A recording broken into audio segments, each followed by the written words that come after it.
రక్షించాల్సిన వాళ్ళని భక్షిస్తుంటే సహజంగానే ఆవేదనతో అటు హెచ్సియు విద్యార్థులు గాని దేశవ్యాప్తంగా పర్యావరణవేత్తలు గాని ఉద్యమం చేసినారు. కానీ దీని వెనకాల అసలు రేవంత్ రెడ్డి గారు ఇంత హడావుడి ఇంత హంగామా ఎందుకు చేస్తున్నారు అని మేము ఆరాధిస్తే దీని వెనకాల దాదాపు 10,000 కోట్లను దోచే ఒక భారీ స్కామ్కు వారు తెరదీసినట్టుగా మాకు సమాచారం అందింది. జరిగింది ఏమంటే నిన్న హరీష్ రావు గారు మీకు చాలా వివరంగా ప్రెస్ మీట్లో కొన్ని విషయాలు చెప్పారు. ఎట్లా ఈ ప్రభుత్వం సుప్రీంకోర్టు గైడ్ లైన్స్ ని తుంగలో దొక్కుతోంది, సుప్రీంకోర్టు తీర్పులను బేఖాతరు చేస్తోంది, ఎట్లా వాల్టా చట్టాన్ని ఉల్లంఘించింది, ఎట్లా ఫారెస్ట్ యాక్ట్ ని కూడా ఎట్లా ఫారెస్ట్ కన్జర్వేషన్ యాక్ట్ ని కూడా ఎట్లా ఉల్లంఘించింది, అన్ని విషయాలు కూడా నిన్న వారు చాలా వివరంగా చెప్పారు. నేను వాటి జోలికి పోను. కానీ నేను చెప్పేది ఒక సరికొత్త ఆర్థిక నేరానికి ఏదైతే రేవంత్ రెడ్డి ప్రభుత్వం తెరలేపిందో, ఒక గోల్మాల్ ఏదైతే చేస్తూ ఉందో దాని విషయాల్లో నేను మీకు కొన్ని విషయాలు చెప్పాలనుకుంటా ఉన్నా. ఎక్కడ స్టార్ట్ అయింది అసలు ఈ కుంభకోణం అంతా కూడా?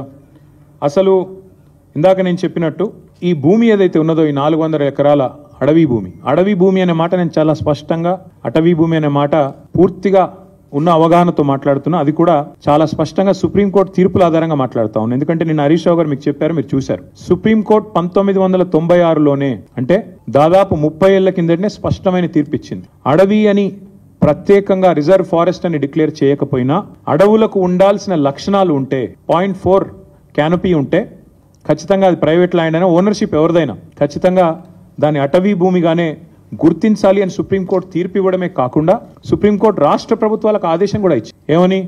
మీ దగ్గర సుప్రీంకోర్టు తీర్పుకు అనుకూలంగా ఓనర్షిప్ ఎవరిదున్నా అట్లాంటి భూములు ఎక్కడెక్కడ ఉన్నాయి లెక్క తీయండి.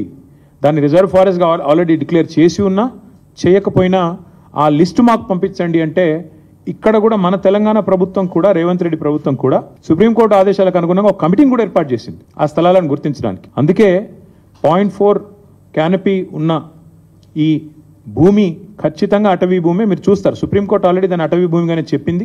మన జస్టిస్ గవాయ్ గారు కూడా చెప్పారు. ఫారెస్ట్ కన్జర్వేషన్ యాక్ట్ 1980 ప్రకారం రేవంత్ రెడ్డి గారు చేసిన అతిపెద్ద ఫైనాన్షియల్ ఫ్రాడ్ ఏంటి అంటే ఒక అటవీ భూమిని ఇవాళ తాకట్టు పెట్టడం లేదా అమ్మడం ఆ అధికారం గవర్నమెంట్ కూడా లేదు. మీకు తెలుసు పోడు పట్టాలు మేము ఇచ్చాం గతంలో. పోడు పట్టాలు కూడా మీకు తెలుసు ROFR కింద పోడు పట్టాలు కూడా they won't give you complete rights on the land.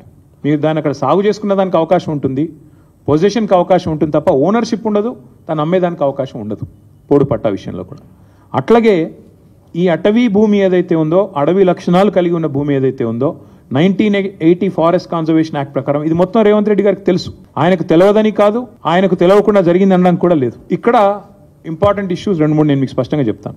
ఒకటి, ఎలాంటి ఎన్వైరన్మెంటల్ ఇంపాక్ట్ అసెస్మెంట్ జరగలేదు అని చెప్పి మరి అటవీ శాఖ అనుమతి లేదు, ఎన్వైరన్మెంటల్ ఇంపాక్ట్ అసెస్మెంట్ లేదు, ఇంకా ట్రాన్స్ఫర్ కూడా టైటిల్ది పూర్తిగా కాలేదు.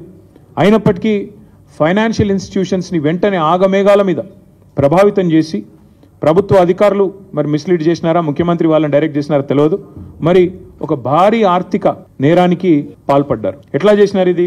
ముఖ్యమంత్రి గారికి ఒక బీజేపీ ఎంపీ పూర్తి స్థాయిలో వెనుక ఉండి సహకరించి ఒక బ్రోకర్ కంపెనీని తీసుకొచ్చారు.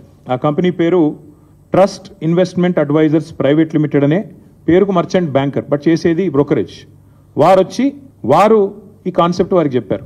మీకు FRBMను బైపాస్ చేస్తూ మీకు డబ్బులు తెచ్చిస్తాము, మీరు దానికి గాను మాకు డబ్బులు ఇవ్వండి, ఆ తర్వాత మీ ఇష్టం ఉన్న వాళ్ళకు భూములు అమ్ముకోండి. ఇది ఓవరాల్గా స్కీమ్. దీనిలో అన్ని నిబంధనలు మొత్తం అన్ని చట్టాలు నిబంధనలు సుప్రీంకోర్టు తీర్పులు అన్నిటినీ తుంగలో దొక్కారు. RBI గైడ్ లైన్స్ కూడా తుంగలో దొక్కారు.